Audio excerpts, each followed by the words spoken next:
does the narcissist keep you trapped and keep you chasing them? And oh my God, it's so sad.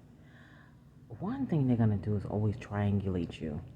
They're gonna always say, well, my ex, she wanted to put me on the deed to her house, but I said no. I'm not. I don't want to be on a deed to her house. So now you got to compete with that. Dang, I do own a house. I mean, we've been dating a while. Am I supposed to put him on the deed to the house? Hell no. My ex used to be, and I got friends, they help me, they if I'm in a bad way, they give me money, they this and that. I used to be looking at him and saying, good for them, good for them. Okay, now I'm not saying I didn't fall for a lot of the tricks, but I'm just telling you that these are some of the tricks that they say. These are some of the tricks that they tell you. You know what I mean? They keep you with they never finish anything. They keep you on this runaround loop. They're gonna start a story and never finish it.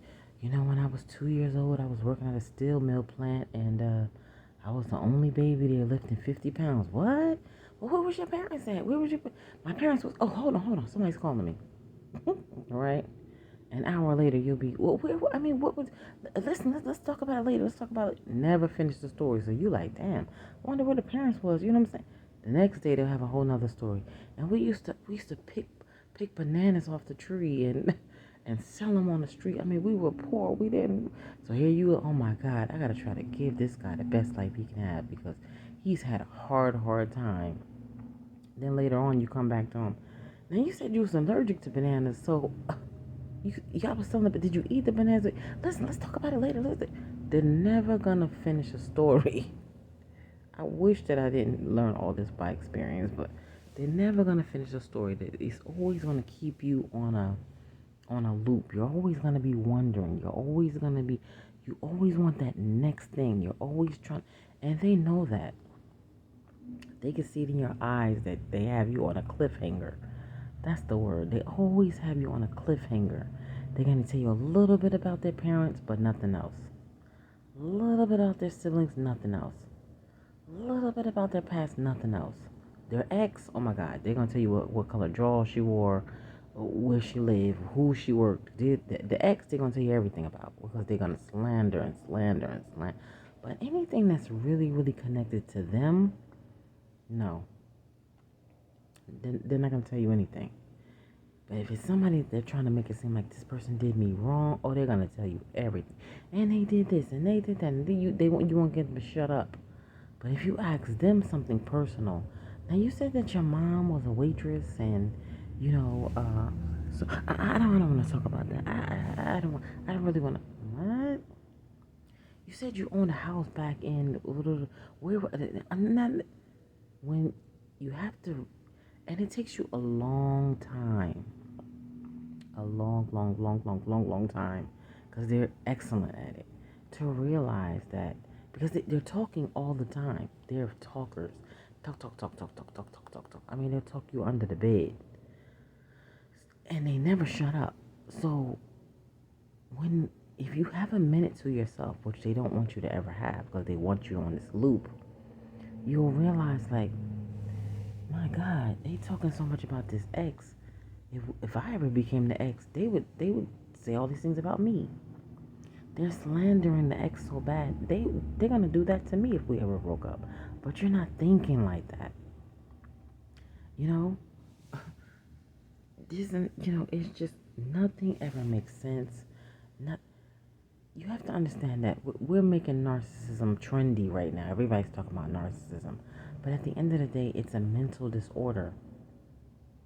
So they're wired for this kind of life that they're pulling you into.